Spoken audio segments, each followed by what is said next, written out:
কার্তিক মাসে হরি কথা শ্রবণ করেন যিনি, কোটি জন্মের পাপ থেকে মুক্তি পান তিনি। কার্তিক মাসে হরি কথা শ্রবণ করেন যিনি, কোটি জন্মের পাপ থেকে মুক্তি পান তিনি। একবার কৃষ্ণ নামে হাজার বারের সমান, আরে একবার কৃষ্ণ নামে হাজার বারের সমান।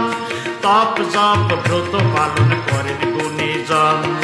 কার্তিক মাসে বাউল বাদশা স্বর্গে করেন বাস, কার্তিক মাসে বাউল বাদশা স্বর্গে করেন বাস। কার্তিক মাস হলো আমার রাধা রানীর মাস, এ মাস বোনাসের মাস, এ মাস দামোদর মাস।